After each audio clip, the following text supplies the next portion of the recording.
The Mummy, the living dead, bringing terror and death. Greetings, Earthlings! Welcome back to 7th Street. We are in serious trouble. Mummy movies. You know, there's a subgenre that doesn't really get as much credit and really isn't around as much as it should be. I mean, I know that there was a recent Mummy movie from Universal Studios, part of their Dark Universe, which doesn't seem to be going anywhere. I didn't see the movie anyway. But other than that, I mean, Mummy movies are pretty much like non-existent at this point. So I thought that it would be fun to talk about 7th Street Productions' top 5 favorite Mummy movies. Now, before I start this list, I do want to clarify that I am going to leave out the 1932 classic, The Mummy. Yes, it is a Mummy movie, and it would probably undoubtedly be number 1 because it is probably the most well-crafted, probably best acted, and it's the first, so it also came out in the golden age of horror films, so it just has all these things working for it that would undoubtedly make it the number 1 spot. It would be criminal if it wasn't. Likewise, I'm gonna also exclude Abbott and Costello Meet the Mummy. This one is obviously a comedy, so it just it doesn't really feel right within the context of this list, and I'm going to go ahead and exclude Dawn of the Mummy, which would probably be my number 6 spot. I just wanted to let everyone know that, since I did a reference to this film on that movie. At number 5 on my list of top 5 favorite Mummy movies is The Mummy's Curse. Unless I'm mistaken, a mummy was buried here.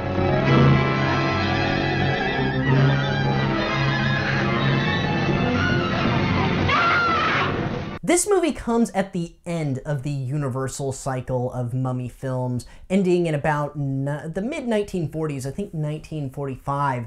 Now, this one is one of my favorites just because I saw this one as a child, and it's just very simple and boiled down. It's the mummy comes back, and he is chasing his bride through the swamps of Louisiana and killing anyone that gets in his way. It's very simplified. It feels almost like a horror movie that was made for kids, if that makes any sense. There's a little bit of a side plot going on here. Funny enough, the movie is supposed to be set in 1992, which is the year that I was born, and it's obviously not 1992. It's clearly still the mid-40s.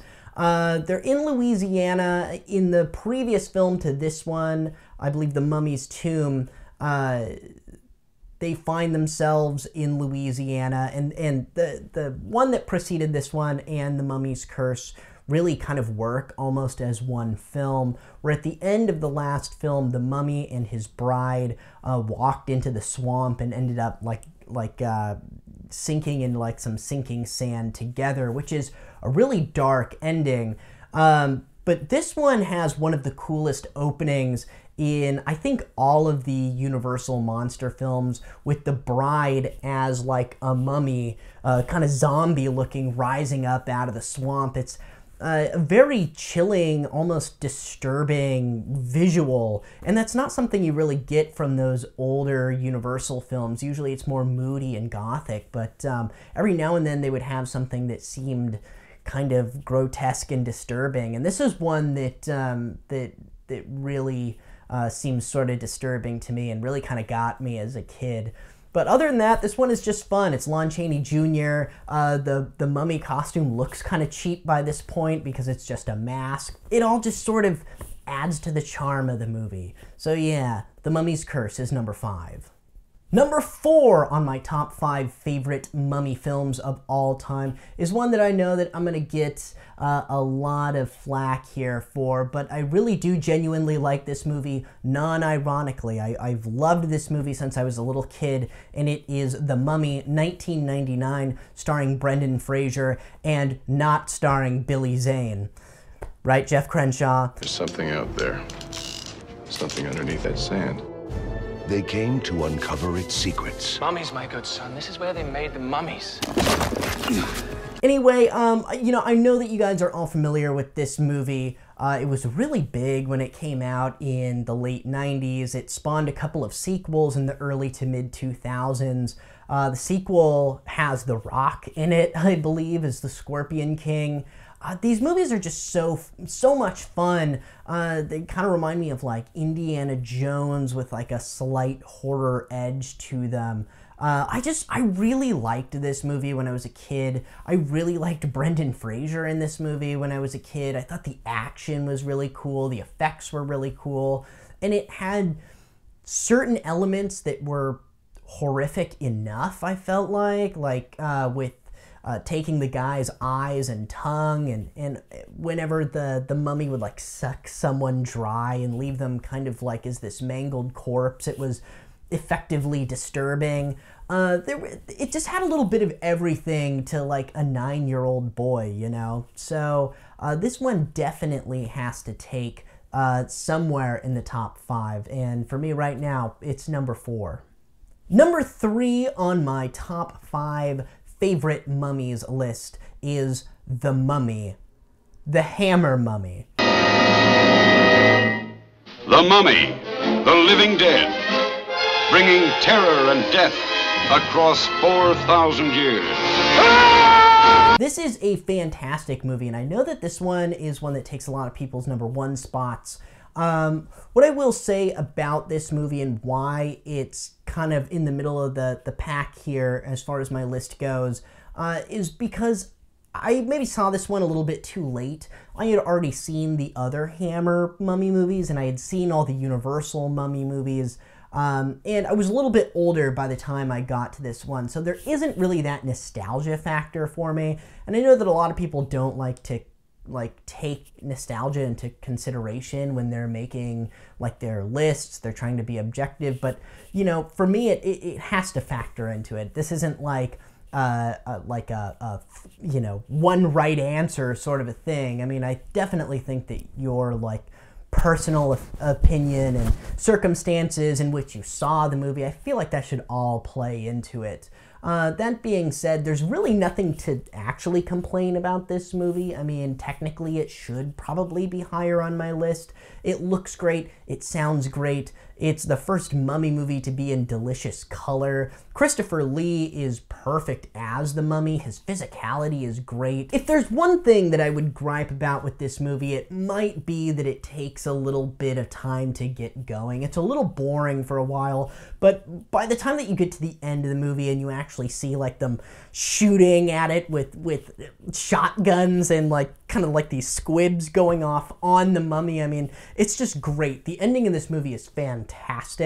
It takes some cues from an earlier Universal Mummy movie, so it kind of like has some homages to the series that preceded it. So yeah, the first Hammer movie is a great one. Number 2 on my list of favorite Mummy movies is Curse of the Mummy's Tomb. Beware, you infidels and unbelievers. Take heed of the curse. Do not meddle with the secrets of the dead. Yep, I warned you guys, nostalgia is going to play a factor into this. The first Hammer Mummy movie that I ever saw was Curse of the Mummy's Tomb, and I saw it really late one night on AMC, and there was just something about it. I know that it was just the atmosphere and the night that I watched it. We're all doomed to die for this act of desecration. I was up really late. I had just gotten cable in my room, and I remember watching the movie and popping popcorn, and it was really dark in there. And mummy movies are just like goofy and fun, but there was something about it that was still kind of eerie. The movie sort of still has this mood to it. It's kind of almost got like this, it's not just like gothic horror, it's kind of almost got like this maybe Italian giallo influence to it too.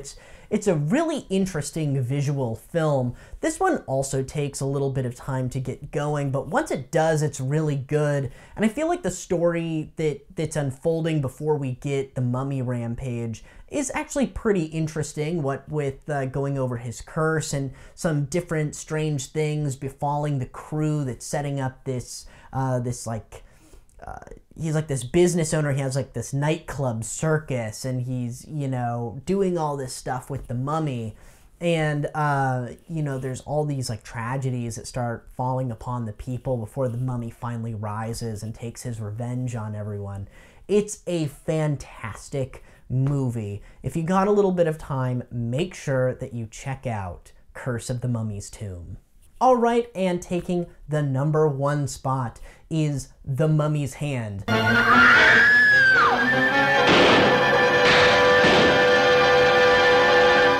The first Universal sequel to The Mummy. This movie has probably influenced every other Mummy movie more than the original Karloff movie. This is the movie that actually set the precedent for how like the rampaging mummy is supposed to act. So many movies that came after this really owe a lot to The Mummy's Hand. And also the Abbott and Costello movie, I feel like, owes a lot to this one because there's a lot of humor in it. Do you mind if I say I think you're a swell person? It's about two grave diggers who end up teaming up with this magician to go uncover a mummy. And when they do, they end up waking up Karis. Yes, I forgot to mention that the mummy in all of these sequels is not Imhotep from the first one. It's Karis. It's a completely different mummy. He never rejuvenates. He's always just a lumbering, slow, zombie-like creature.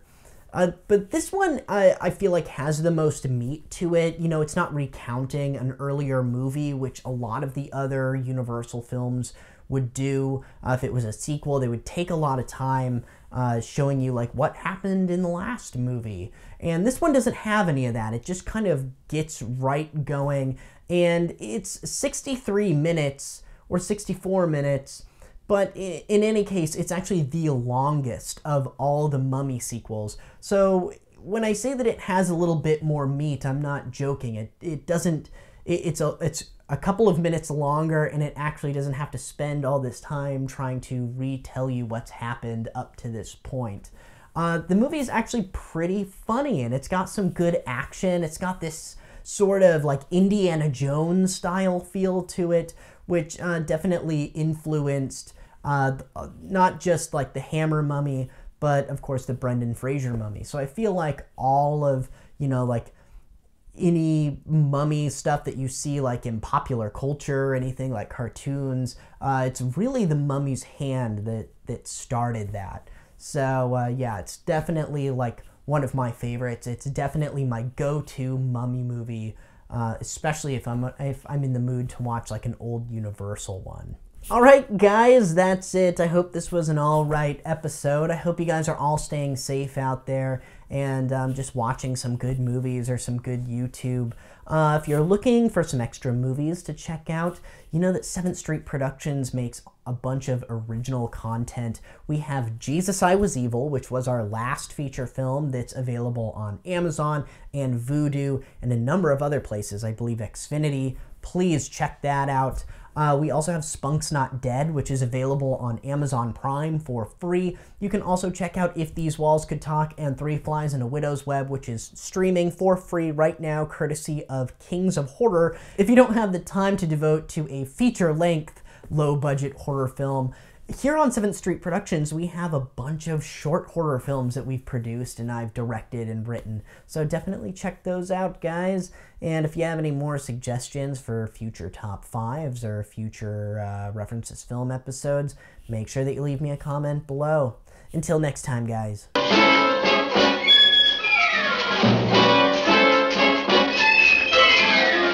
He who robs the graves of Egypt dies.